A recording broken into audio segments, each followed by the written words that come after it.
মালয়েশিয়ার calling visa নিয়ে আসলে কি হলো, অনেকেই আমাদের কাছে জানতে চাচ্ছেন যে মালয়েশিয়ার লেটেস্ট আপডেটটা কি। আজকে আমরা জুনের 7 তারিখে দাঁড়িয়ে রয়েছি। জুনের 7 তারিখ পর্যন্ত আসলে মালয়েশিয়ার কলিং ভিসা নিয়ে বলার মতো কোনো আপডেট আছে কিনা ভাই, আপনাদের অবগতির জন্য আমি জানাতে চাচ্ছি যে মালয়েশিয়ার কলিং ভিসা নিয়ে উভয় পক্ষের মানে মালয়েশিয়া এবং বাংলাদেশের মধ্যে কিন্তু একটা প্রাথমিক একটা চুক্তি কিন্তু হয়েছে যে মালয়েশিয়াতে বাংলাদেশি কর্মী যেতে পারবে, তবে মালয়েশিয়া বাংলাদেশকে কিছু শর্ত দিয়ে দিয়েছে। শর্তগুলো কি কি আপনারা কম বেশি সবাই জানেন। তার মধ্যে উল্লেখযোগ্য একটা শর্ত হচ্ছে, আগের যে পুরনো নিয়ম ছিল মানে সিন্ডিকেটের মাধ্যমে নির্ধারিত কিছু এজেন্সির মাধ্যমে, রিক্রুটিং এজেন্সির মাধ্যমে আগে যেভাবে লোকজন যাইতো ঠিক একই প্রক্রিয়ার মাধ্যমে এবারও যেতে হবে। এটা হচ্ছে মালয়েশিয়া যতগুলো কন্ডিশন দিয়েছে তার মধ্যে একটা। এদিকে আবার বাংলাদেশের জনগণ বা বাংলাদেশের সাধারণ মানুষ চাচ্ছে যে কোন ধরনের সিন্ডিকেট থাকবে না, এবং বর্তমান যে সরকার মানুষের পালস তারা বোঝে, মানুষের পালস বোঝার কারণে তারাও সিদ্ধান্ত নিতে যাচ্ছে যে কোনো সিন্ডিকেট থাকবে না। এইটা বাংলাদেশের যে প্রবাসী কল্যাণ মন্ত্রী তিনি বলেছেন যে এবার কোনো সিন্ডিকেট থাকবে না, সিন্ডিকেট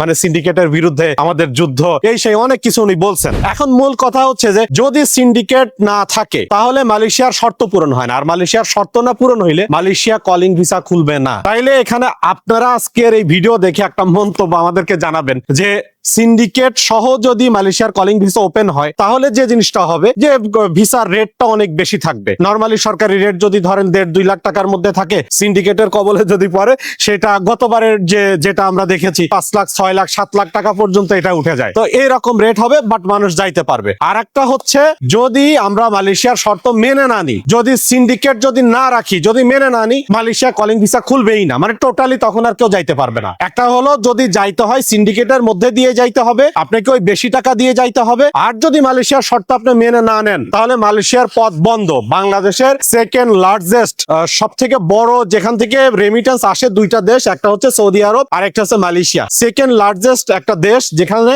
সবচেয়ে বেশি বাংলাদেশিরা থাকে সৌদি আরবের পরেই, এরকম একটা দেশের দুয়ার বাংলাদেশিদের জন্য বন্ধ। এটা আদেও আর জীবনে খুলবে কিনা বা কবে নাগাদ খুলবে এটা নিয়ে কিন্তু অনেক সমালোচনা আছে। এই গেল একটা বিষয়। এর মধ্যে আবার আমাদের মাননীয় প্রধানমন্ত্রী জনাব তারেক রহমান এই মাসের, আজকে তো জুনের 7 তারিখ, এই মাসের 21 এবং 22 তারিখ এই 2 দিন তার প্রথম প্রধানমন্ত্রী হিসেবে তার প্রথম রাষ্ট্রীয় সফর মালয়েশিয়াতে তিনি যাচ্ছেন মালয়েশিয়ার প্রধানমন্ত্রীর আমন্ত্রণে। এবং সেখানে যেটা হচ্ছে যে দ্বিপাক্ষিক অনেকগুলো চুক্তি হবে, মালয়েশিয়ার সাথে বাংলাদেশের স্বার্থ সংশ্লিষ্ট ব্যবসা বাণিজ্য অনেক বিষয় নিয়ে কথা হবে। তার মধ্যে অন্যতম প্রধান যে আলোচনার বিষয় সেটা হচ্ছে প্রবাসী বাংলাদেশিরা যে সেখানে আছে, অনেকে অবৈধভাবে আছে, তাদের অনেক দাবি দেওয়া আছে, এই বিষয়ে কথা হতে পারে। কলিং ভিসা নিয়ে তো সবচেয়ে বেশি কথা হবে, কলিং ভিসা নিয়ে, এই কলিং ভিসা ওপেন হবে কিনা বা কোন শর্তে বা কোন কন্ডিশনে ওপেন হবে এটা নিয়ে মালয়েশিয়ার গভর্নমেন্টের সাথে একদম মানে ক্লিয়ার একটা আলোচনা হবে। এবং আমাদের প্রধানমন্ত্রীর এই রাষ্ট্রীয় সফরের পরেই কিন্তু এই বিষয়টা ক্লিয়ার হচ্ছে যে মালয়েশিয়ার কলিং ভিসাটা আসলে আদেও খুলবে কিনা, বা যদি খোলে কোন প্রক্রিয়ার মাধ্যমে খুলবে, সিন্ডিকেট থাকবে কি থাকবে না, বা মালয়েশিয়া যে কন্ডিশন গুলো দিয়েছে সেখান থেকে কোন কন্ডিশনের ব্যাপারে কনসিডারেশন থাকবে কিনা, বা কোন কন্ডিশন বাংলাদেশের জন্য কিছুটা স্যাক্রিফাইস করবে কিনা মালয়েশিয়া, এই বিষয়ে ক্লিয়ার একটা ধারণা আমরা পাবো আমাদের প্রধানমন্ত্রী রাষ্ট্রীয় সফরের পরে। তার আগে যদি আপনারা বলেন যে মালয়েশিয়ার কলিং ভিসা আদৌ খুলবে কি খুলবে না, ভাই মালয়েশিয়ার কলিং ভিসা অনেকে বলছে মালয়েশিয়ার কলিং ভিসা বন্ধ। ভাই মালয়েশিয়ার কলিং ভিসা খোলেই নাই নতুন করে, তো বন্ধ কিভাবে হইলো? খুলবে ইনশাল্লাহ, আমরা আশা রাখি খুলবে। আমাদের প্রধানমন্ত্রী যাচ্ছেন এবং অনেক আশা ভরসা রয়েছে বাংলাদেশের মানুষের যে এটার একটা নির্ভরযোগ্য সুষ্ঠু, যেটা বাংলাদেশেরও স্বার্থ যেন থাকে। এবং মালয়েশিয়া তো আমাদের মতো না, তারা যেটা বলে আসলে সেটাই, অনেক বড় অর্থনীতির দেশ। আমরা যেমন আজকে এক কথা বলি কালকে আর এক কথা বলি, মালয়েশিয়া বা তারা কিন্তু এরকম না, তাদের দেশের সরকার কিন্তু এরকম না, তারা তাদের দেশের স্বার্থের জন্য সবকিছু করতে পারে। তো আমাদের প্রধানমন্ত্রী কতটা মালয়েশিয়ার গভর্নমেন্টকে কনভিন্স করতে পারেন, এবং কলিং ভিসাটা আসলে খোলা কেন দরকার জানেন? বাংলাদেশের জন্য আসলে শ্রমবাজারটা অনেক সংকীর্ণ হয়ে যাচ্ছে। অনেক দেশ যেখানে অনেক বাংলাদেশিরা যাওয়ার সুযোগ পেয়েছে কোন একটা সময়, বাট এখন সেই দেশগুলো বাংলাদেশিদের জন্য বন্ধ। যেমন দুবাই একটা বড় শ্রমবাজার ছিল, ইউএই, তারপরে আপনার ওমান, কুয়েত, এই যে সৌদি আরবিয়া, কাতার, এই দেশগুলো বন্ধের পথেই বলা যায়। এই 2-1টা দেশ যা খোলা আছে এইসব দেশে কাজ নেই, মানুষ সব ফ্রি ভিসাতে এসে প্রতারিত হচ্ছে। আর ইউরোপে যাওয়ার, ইউরোপের বিষয় তো আপনারা জানেনই, এখানে চাইলেও তো কেউ যেতে পারে না, লাখ লাখ টাকা খরচ করেও মানুষ প্রতারিত হয়।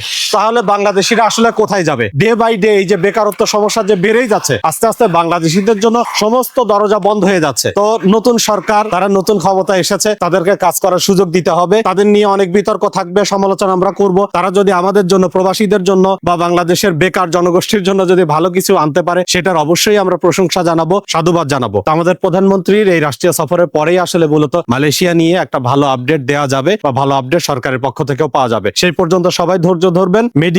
মেডিকেলের জন্য ফাইল জমা দেওয়া বা মেডিকেলের জন্য টাকা জমা দেওয়া বা মালয়েশিয়ার ভিসা হয়ে যাচ্ছে, খুলে যাচ্ছে, অনেক এজেন্সি আপনাদের কাছ থেকে টাকা পয়সা নিয়ে নিচ্ছে, এটা খুবই দুঃখজনক। এই কাজের মধ্যে কেউ যায় না। সরকার ঘোষণা দেওয়ার আগ পর্যন্ত কেউ কোনো জায়গাতে টাকা পয়সা লেনদেন করবেন না। ইনশাল্লাহ আমরা সবার আগে ভিসা রিলেটেড কন্টেন্ট ক্রিয়েটরদের মধ্যে ইনশাল্লাহ আমরা আছি, সবার আগে আপনাদেরকে আপডেট দিব। আর এবং মালয়েশিয়ার কলিং ভিসা যখন খোলা থাকবে ইনশাল্লাহ আপনাদের পাশে থেকে আপনাদেরকে সাহায্য করার চেষ্টা করব তথ্য দিয়ে। আর একটা বিষয় আপনাদেরকে বলি, সতর্কতা, ভিসা রিলেটেড কোনো কাজ আমরা করি না, এই বিষয়ে সতর্ক থাকবেন। কোনো ইমো নাম্বারে ফোন দেবেন না, কোনো বিকাশে নগদে লেনদেন করে প্রতারিত হবেন না, এই বিষয়ে বারবার সতর্ক করতেছি। সাবধানতা অবলম্বন করবেন। ভালো লাগলে, তথ্যগুলো যদি ভালো লাগে ভিডিওটা অবশ্যই শেয়ার করবেন এবং একটা করে লাইক দিয়ে দেবেন, যারা নতুন ফলো করে দেবেন।